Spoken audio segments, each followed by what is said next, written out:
In 1947, Philip Corso claimed to have seen alien bodies from the infamous UFO crash near Roswell, New Mexico.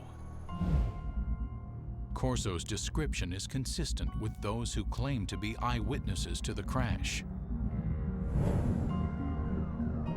The aliens, according to these witnesses, were 4 small human-like beings with 4-fingered hands, thin legs and feet, an oversized head, and large almond-shaped eyes.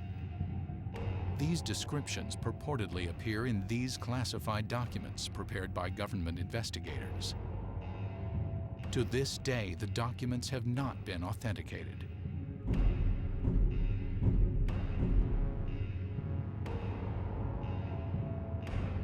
Corso insists that he told no one about what he saw at Fort Riley.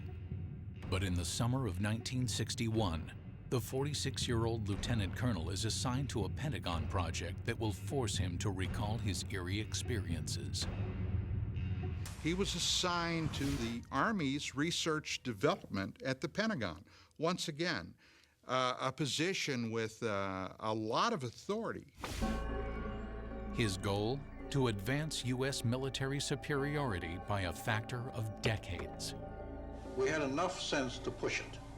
We had the organization, and we had the money, and we had the brains to do it, and we did it. During the Cold War era, Corso says, there was great government concern that the Russians would gain access to the alien materials. Or worse, the aliens would use their superior technology to invade Earth. According to Corso, an ordinary filing cabinet contains the extraordinary artifacts of the Roswell crash.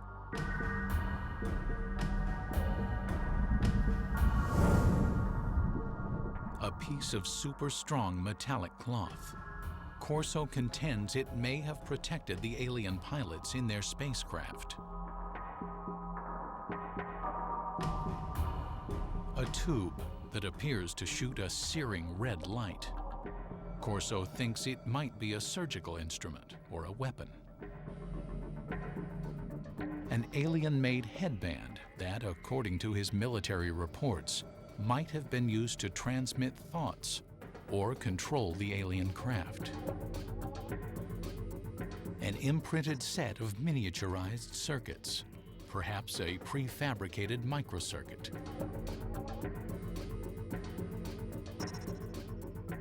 A flexible wire that might have transmitted light through its interior.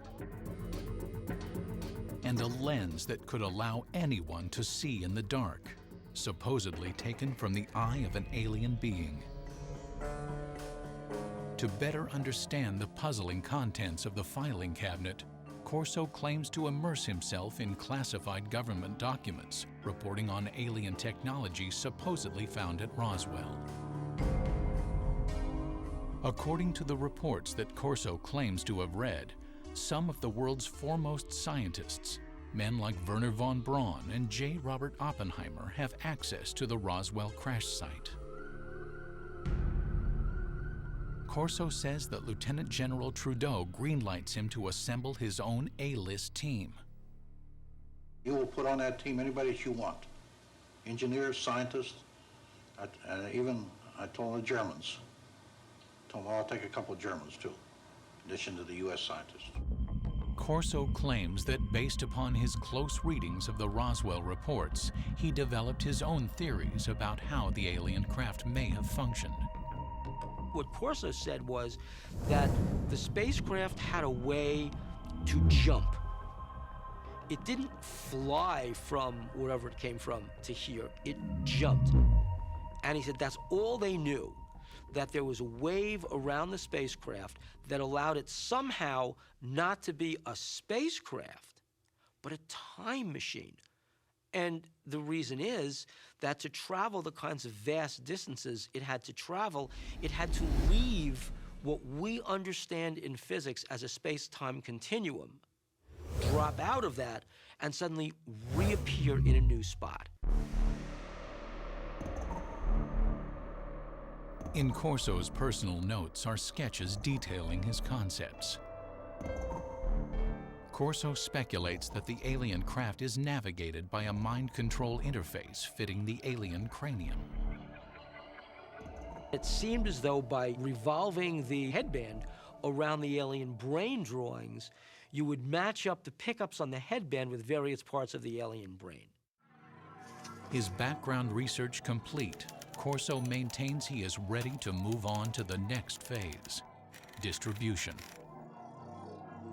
He will hand off the alien technology he says comes from Roswell to appropriate defense contractors for development.